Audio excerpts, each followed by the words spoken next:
Crimson Rivers, Liftoff, Part 2. James. With a jolt, James blinks and snaps his gaze toward Remus, who is pulling toast out of the toaster. The final touches of breakfast. A grand breakfast with nearly every option in the world available. The last proper breakfast James will have. Remus is looking at him in what seems to be genuine concern, but there's no surprise. It's as if it makes complete sense for James to be distant and quiet, a little dazed and lost in his own head, as if it's perfectly fair and expected because of what's waiting for him today. The arena, more accurately. And that's definitely something that's going to weigh on James as soon as the reality of it gets closer and starts to sink in.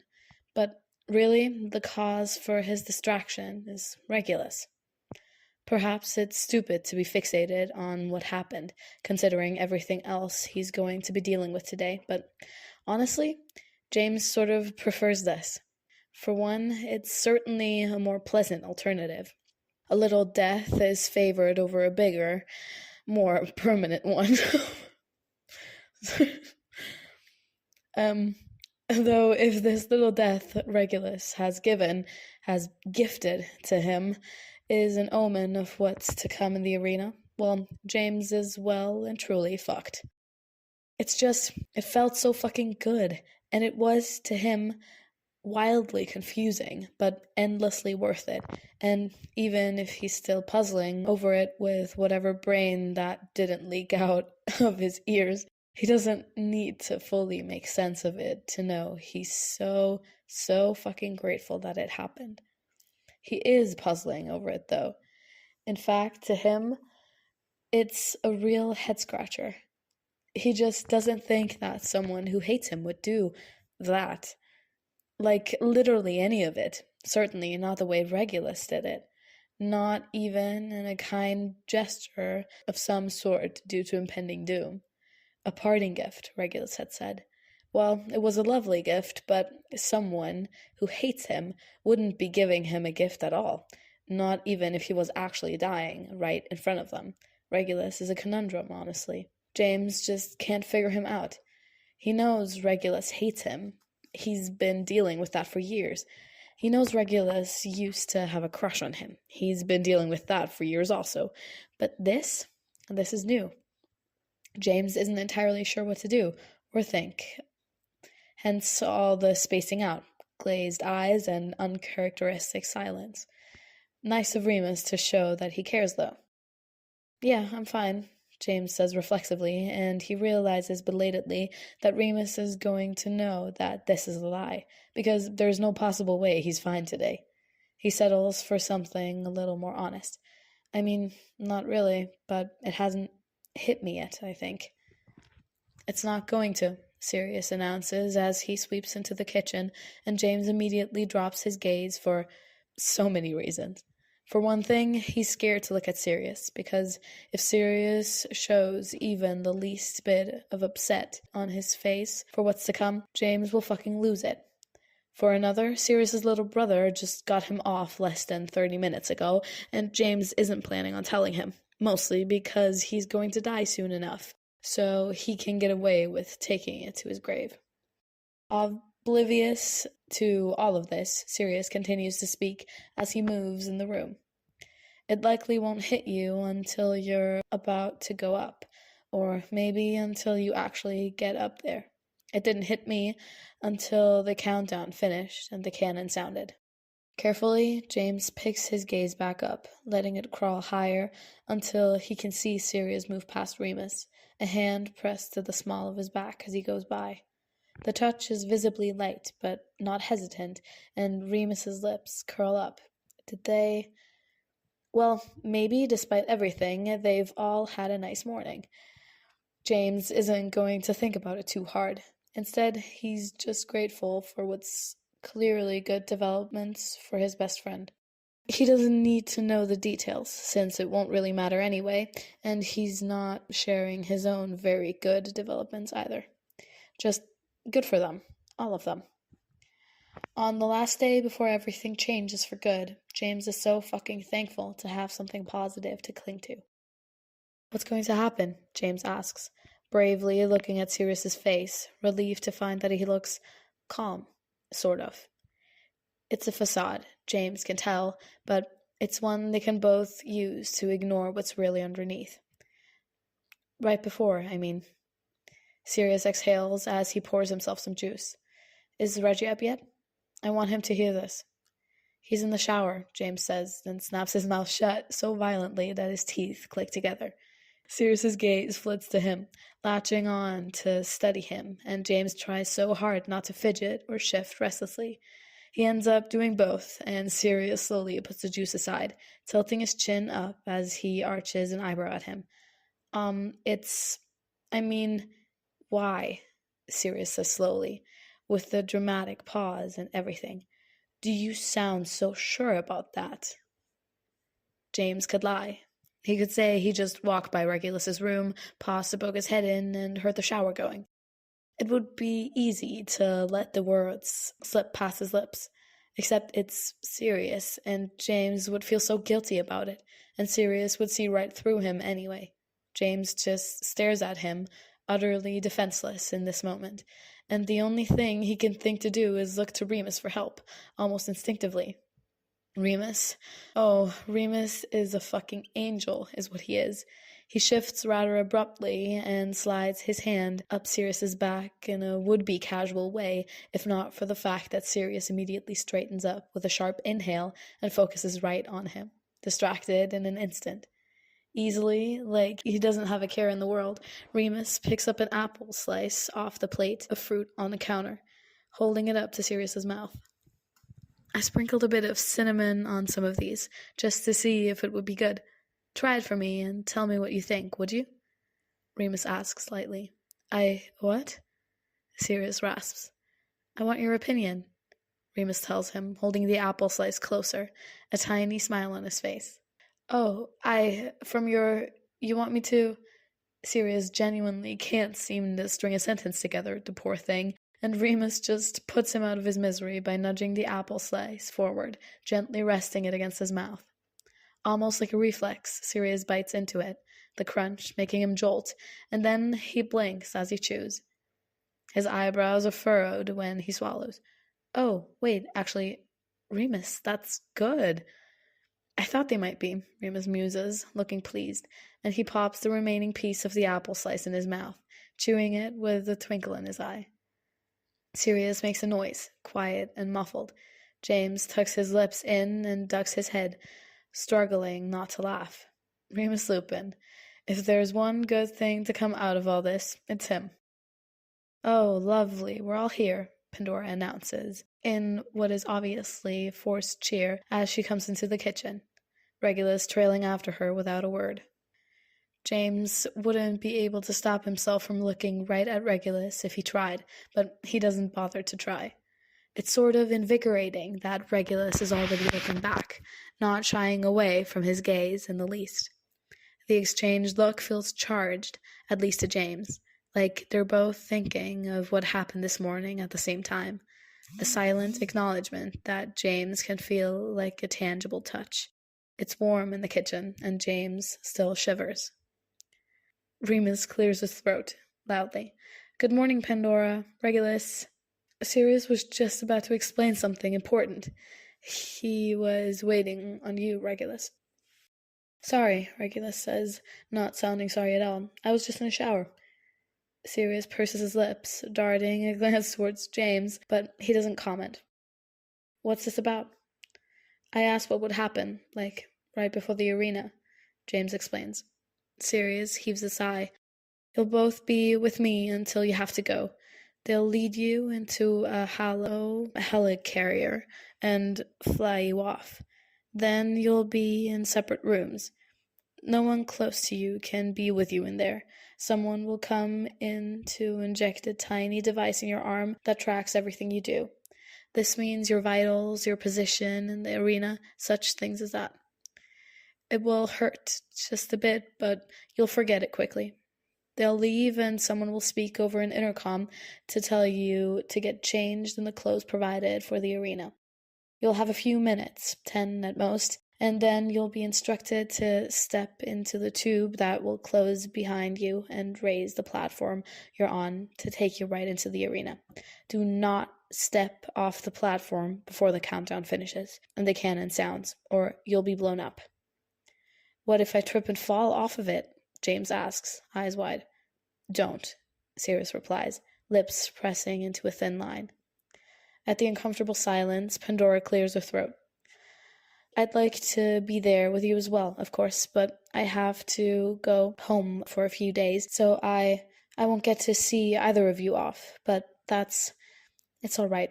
I'll have breakfast with you all before I go. Let's have a nice breakfast together, yeah? James's heart breaks a little at the quake in her voice. She's trying so very hard to sound light and unaffected, but it's clear that she's very emotional at the moment. Pandora does a lot for them, almost as much as Sirius, and James has come to appreciate her. More than that, he's grown fond of her. She's warm, kind, and funny, and she gets a little fussy sometimes because she obviously cares about them, and it's blatant just how much she cares about them now. She looks like she's about to cry. The smile on her face trembles. They do make an attempt to have a good last breakfast together, but possibly just for Pandora's sake. But sadly, at the table is an unwelcome guest, the unspoken knowledge of death that hangs over two of them. Pandora chatters nonstop, praising Remus for the food, talking about meaningless things like if she stops, she'll never find her voice again. Sirius barely eats, mostly just having the apple slices. Regulus and James likely wouldn't eat either. Hard to have an appetite when time is running out, but Sirius insists that they tuck in. You need to eat for your strength, and for running, and for a lot of things, Sirius mumbles. Trust me, you'll wish you had. So James and Regulus eat, despite the fact that James is overly aware that this is the last meal he'll have outside the arena. He can't bring himself to enjoy it at all. It tastes like ash that coats his teeth and leaves an acrid burn in the back of his throat. It's hard to swallow each bite and harder still to keep it down.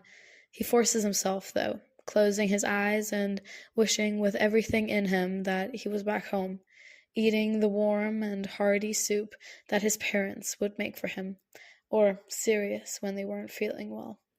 Mom, Dad, I'm not feeling well, James thinks, and struggles not to throw up. By the end of breakfast, silence has fallen, and no one's eating anymore. Pandora is staring down at her half-empty plate with a thick sheen of tears over her eyes. Yet they do not fall. She takes a steady breath and pushes to her feet, and everyone follows suit to see her off. At the door, Pandora turns to James and reaches out without warning to cup his face in her hands. It's a startlingly gentle gesture, and for some reason it makes James feel smaller. She's shorter than him, almost comically so, but he abruptly feels no bigger than a child standing before her. I am... Pandora's voice catches, and she pauses to release a shaky breath, sliding her hands down to grip his shoulders. James, I am so grateful to know you, and so sorry that I had to. Every name that I call is a name I wish I never learned. Yours, you, will remain etched into my heart forever. I forgive you, you know, James murmurs, watching her eyes shine with more unshed tears. I know better than to shoot the messenger, Pandora. You've been so kind while delivering it. Pandora swallows harshly and hugs him into a fierce hug. In his ear, she whispers, I know what you're going to do, James. For them, for Regulus and Sirius, and yourself. You were so, so brave. I'm sorry. I'm so sorry. James's eyes sink shut, and he tucks his face down against her hair, inherently comforted by her preemptive grief. It feels like he means something, like his impact on the world and the people in it carries weight he can be proud of. She squeezes him, and he squeezes her back.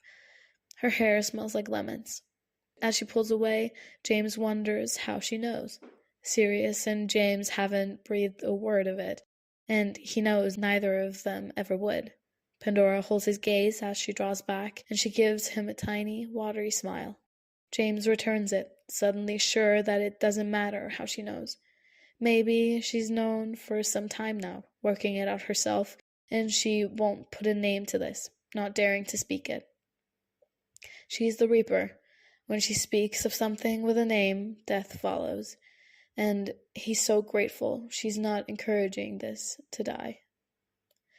When Pandora turns to face Regulus, he shakes his head and says, his voice tight, "No, don't. There's no need." "I know," Pandora says softly, and Regulus looks so startled by this. She smiles. "I'll see you again soon, Regulus." Regulus's breath hitches, his eyes widening before they dart to James. Like he can't believe she just insinuated what she has. That Regulus will be back, that he'll win, and James will not. No one, not once, has outright said anything of the sort. Pandora reaches out and grabs Regulus's hand, squeezing it only for 1 second, and then she drops it to turn around and pull Sirius into a hug. She holds him for a long time, even longer than she held James, and no word passes between them, but when she cups his cheek, he nods and she nods back. Lastly, Pandora breaks the somber mood by facing Remus and asking if she could hug him too, so he won't feel left out. Remus agrees with a quiet huff of laughter, possibly only because it's lightening the mood, making James chuckle and Regulus's lips curl up and Sirius's eyes, previously devoid of any spark, light up in delight. Pandora hugs Remus but doesn't linger very long, which seems to keep him at ease. After Pandora leaves, they don't have very long at all. James goes to clean up the kitchen, and Sirius just sits with James and Regulus in silence as they wait. None of them can really bring themselves to say anything. There's far too much to say to even try. Sirius wants to rewind time, selfishly, to this morning when he and Remus were in bed together, when Sirius hadn't let himself think about what this day was, when, for the first time in a long time, he let himself be happy, unhindered. Time continues on anyway, a cruel mistress that won't let up. Here he stands before his best friend and little brother, just moments before they will leave him to go face down death, and he doesn't know what to say. He doesn't know where to start. There's too much with both of them. James, his best friend. The air in his lungs, the one he needed when nothing else would suffice. The one who helped him when living was the hardest thing to do. If not for James, there would be no Sirius now, and it still feels that way. Even on the brink, Sirius can't let himself accept it, what James plans to do. He thinks it doesn't matter in the long run. No James equals no Sirius. If he stops breathing, all the oxygen will dry up in Sirius's lungs, and he won't ever take a breath again. Regulus, Reggie, his baby brother, his heart and all the fractures in it. The one he would have gladly died for, and proved so. The one he lived for, even when it came at the cost of remembering how to live at all. They have too much between them, and at times not enough. It all went wrong, and Sirius wishes with everything in him that they could make it right. But he doesn't know if they'll ever manage to. 10 years ago, Sirius returned with a broken heart, and he learned to live with that. If Regulus's heart stops beating, the fractures in Sirius's heart will crack too wide, and it'll never beat again. Regulus Black. It's some sort of horrible irony that Regulus's name is called first to be taken away. Sirius's hand snaps out immediately to latch onto his arm, holding onto him as he holds his breath. Regulus looks away from the oar, waiting on him to look at Sirius instead, pale and wide-eyed. He looks so scared, so small. Sirius's little brother, always his little brother. Sirius, Regulus whispers, his voice a mere breath. And Sirius can't let him go. He can't. He's not working. He knows he has to. He knows how bad things will be for all of them if he doesn't. But he can't peel his fingers away. His grip on Regulus is desperate, bruising, and he can't let go. The Auror steps forward, hand on their gun on their hip.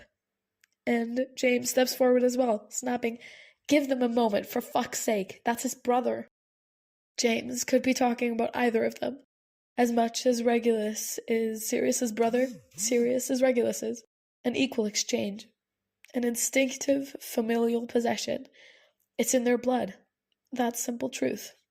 Mine. James puts his body between them like a shield, like he'll protect that truth with sinew and bone. His back is to them, and Sirius has never felt so scared and so safe all at once. "Sirius," Regulus says again, more frantic and distressed this time. He's shaking, and Sirius knows how to do this, how to put everything aside, his own fears and needs, just to comfort his little brother, to be steady and strong for him. "It's okay. You're going to be okay." Sirius rasps, his voice thick, and he tugs on Regulus's arm to pull him into his own. They haven't hugged in 10 years, but Regulus folds into him like 10 years haven't passed at all, like he's still just a child slumping into the safety of his brother's arms. Regulus's voice is small when he chokes out, "I don't want to go."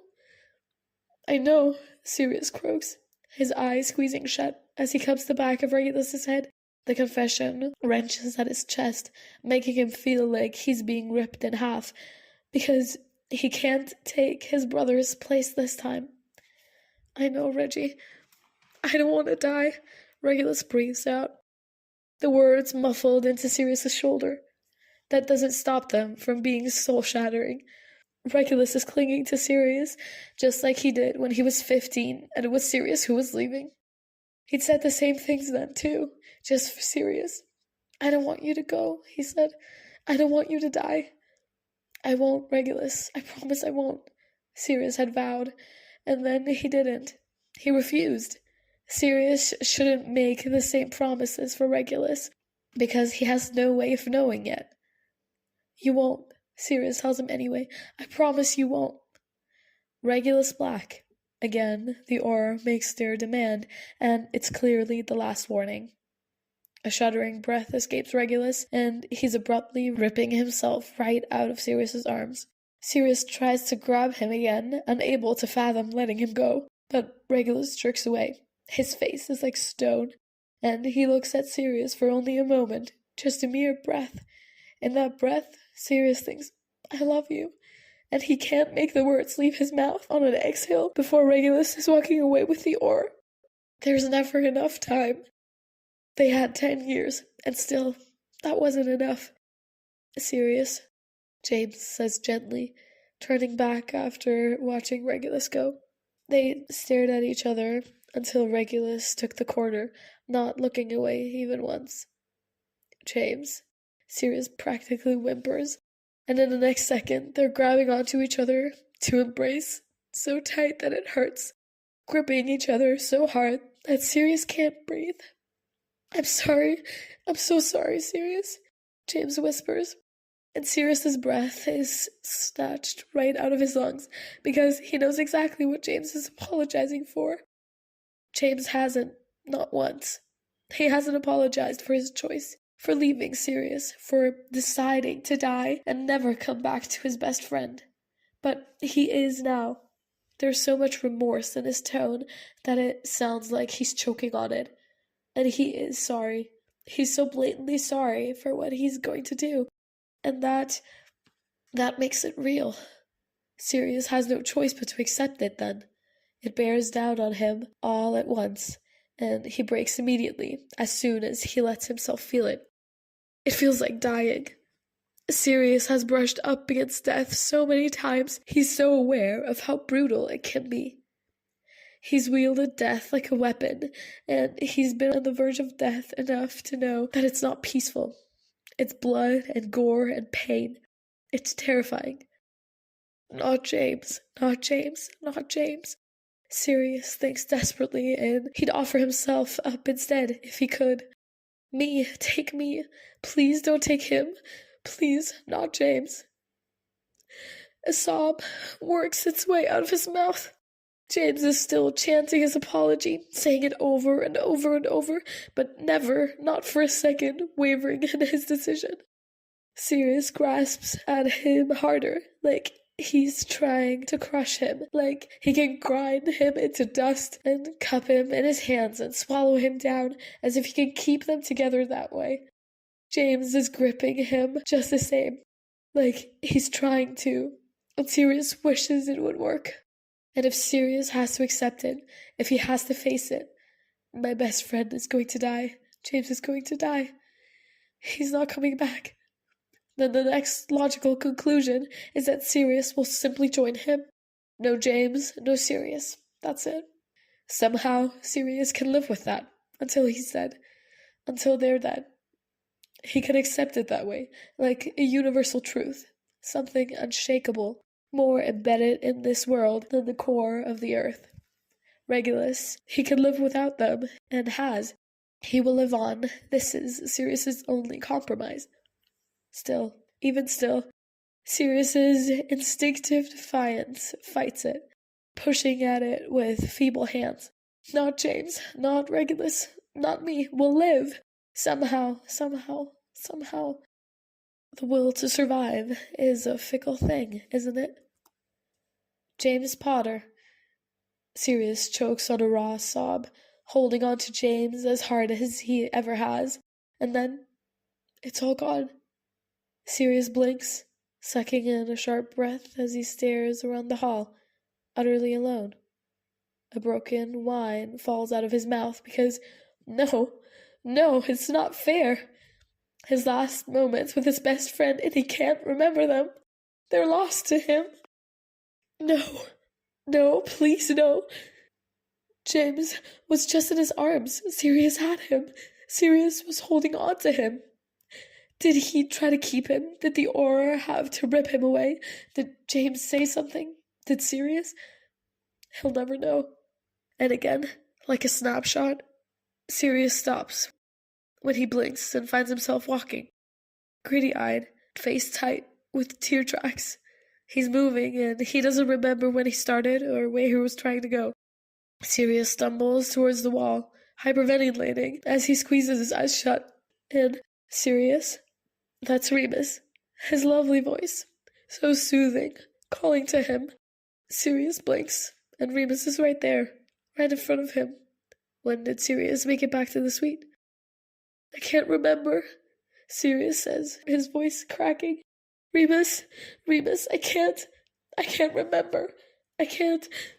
Remus's hands reach out for his face, and then Sirius is on the settee, pressed into Remus's side as he weeps into his shoulder. The screen shows Rita, her mouth moving, no doubt performing the usual introductions before the games that take place before they start. Things like recapping information about each tribute and getting excitement up for the arena, as well as what's about to happen inside it. She's muted, though, the tiny speaker with a line through it in the corner of the screen making it obvious. Remus's arms are around him, holding him, one hand gently carding through his hair, while the other sweeps up and down his back. Sirius feels like he's re-entering his body, and as always, he's struck by the horrible thought of what occupies it when he's gone. No one ever knows that he's left. When Sirius lifts his head, Remus's hand in his hair lifts away to cup his cheek, gaze flicking over Sirius's face. Softly, he says, "There you are." "What?" Sirius croaks, blinking swollen eyes. "You were gone for a bit, I think," Remus murmurs. As simple as that, and Sirius feels his heart shudder in his chest. Sirius exhales shakily. You could tell?" "Yes," Remus says, eyebrows pinching. "It's all right, Sirius. Just breathe. You're here. I'm here. I'm right here." "I don't know how I got here," Sirius admits, choked up, his eyes stinging again. I don't remember. Shh, it's okay. Breathe," Remus instructs gently, tucking his head forward to press their foreheads together, thumb swiping along Sirius's cheek so tenderly that he starts crying again. It's a soft, steady sort of crying, though, from the eyes and not the chest. They just spill out, and he shuts his eyes, feeling his wet, clumped eyelashes against his cheeks. Every time Remus's exhale spills over his mouth, Sirius inhales. In turn, he exhales every time Remus breathes in. It's an exchange, guidance, and he falls into the gentle rhythm until it doesn't hurt as much. Sirius feels himself become more solid around the edges. No longer a specter to his own life as he lives it, flitting in and out with no comprehension of what he's missing when he's gone. He doesn't get it back. He'll never get it back. James looks up from where he's slipping into the jacket provided for him, Sirius's last words ringing in his ears. The sound of the door takes his focus, and he feels himself start in surprise as Fabian comes sweeping in. "You're here! How are you?" James sucks in a sharp breath of pure disbelief. "Fabian, special permission from Riddle himself, apparently," Fabian cuts in with a smile, winking at him as he moves over. "What? You didn't think I was going to let you go into the arena looking anything less than your best, did you?" James releases a choked laugh. I don't really think it's going to matter how I look." "I know," Fabian says, softening as he reaches out to brace his hands on James's shoulders, just gazing at him. "Why?" James swallows and licks his lips. "Why would Riddle let you in to see me?" Fabian hums. "Well, honestly, likely as an incentive, a little gift, if you will. You and Regulus really made quite the impression between your outfits and your little love story. You're both fan favorites now, so the pressure is on to keep you two going for as long as possible, hoping some magic will happen, so to speak. I believe I'm here to boost morale." "So they're planning to milk us for all we're worth, then?" James mumbles, easily reading between the lines. "Indeed they are, and indeed they will," Fabian murmurs, not bothering to lie to him. He slips his hands down and shuffles close, dropping his voice to a whisper as he fiddles with the front of James's coat. "But you're worth more than they could ever get out of you. You're the sun, James. Don't forget." Following Fabian's glance down, James sees a small bronze pin in the shape of the sun, a circle with triangles wrapped all the way around its outline. James reaches up to rub his thumb over it, then looks up. Fabian winks at him and zips his coat. "Thank you," James whispers. "The sun always comes back up, and so will you," Fabian tells him, then drags him into a hug.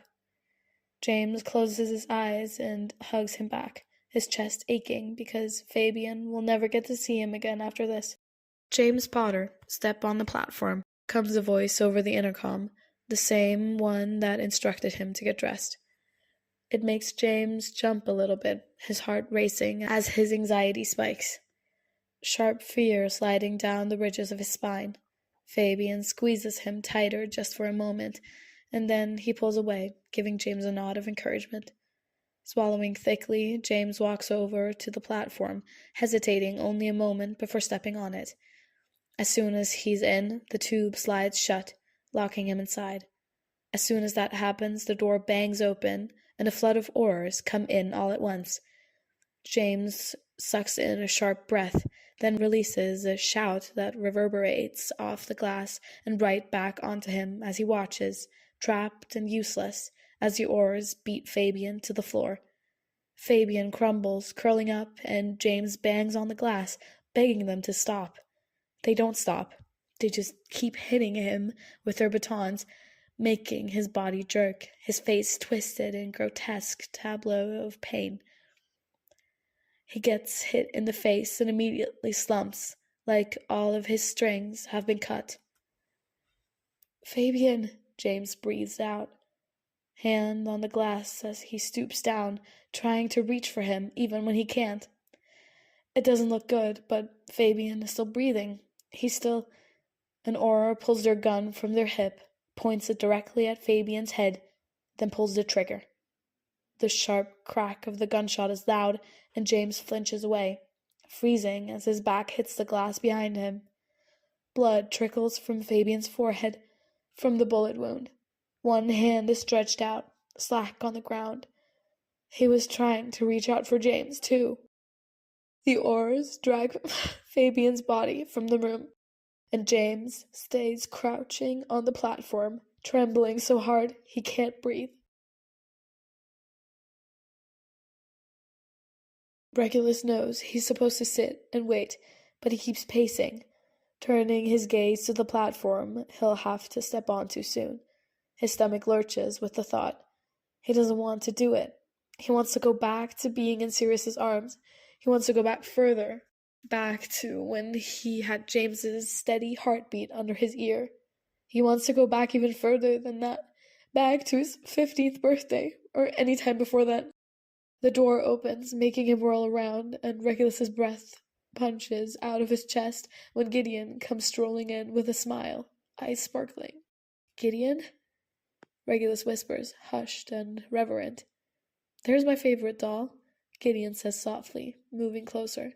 "Don't you dare bite me for what I'm about to do." What Gideon is about to do, apparently, is tug Regulus right into his arms. Regulus doesn't bite him. He doesn't even fight it, because he's so scared and he doesn't want to be alone. "How are you here?" Regulus asks in a rasp. He doesn't hug Gideon back. Can't really bring himself to. It doesn't feel right. If Sirius isn't the last person he held on to. He lets himself be held, though, and Gideon doesn't seem to mind. "Parting gift from Riddle himself," Gideon murmurs, pulling back with a small furrow between his eyebrows. It isn't really. When the request was made, Fabian and I instantly agreed. We jumped at the chance, if I'm honest, but now I'm thinking it wasn't exactly a request. I'm here for a reason, Regulus, and I don't know if it's a good one." Regulus gazes up at him, heart thumping hard, as his blood immediately starts rushing faster in his veins. "What? Gideon, what does that mean? I don't know," Gideon admits, "but that's not what you need to worry about right now. You need to be focused, all right? Listen to me. Regulus, you can win. I know you can." A lump forms in Regulus's throat, and he jolts a little when Gideon unzips his coat just a little. It's lightweight, but there's some sort of thermal material on the inside that suggests it's going to get cold in the arena. Regulus really hopes there won't be any snow if Gideon is removing his coat. Oh, Gideon is not removing his coat. Regulus glances down to see a bronze pin under his fingers, shaped like a star. Slowly, Gideon zips his jacket back up, smiling gently when Regulus looks back up to meet his gaze. "Be a champion anyway," Gideon reminds him quietly. "Regulus Black, step onto the platform." The instructions steal Regulus's breath, and Gideon steps back with an encouraging nod. There's something on his face, in his eyes, an undercurrent of unease, like something isn't quite right. But it's clear that he's trying to hide it, focusing on Regulus instead. He looks like he has a headache. Cautiously, Regulus walks over to the platform, repeatedly glancing back to see nothing but support from Gideon. It's that support that manages to get Regulus to step onto the platform, and the tube shuts around him instantly. A mere breath passes before the door opens again, and Regulus freezes as oars come into the room in waves. Gideon doesn't miss a beat, picking up the chair in the corner and slamming it to the first oar who dares to come too close. He fights, and he fights hard, but he's quickly overtaken. They strike him over and over with their batons until he's a heap on the floor, and Regulus watches in horror, not even breathing.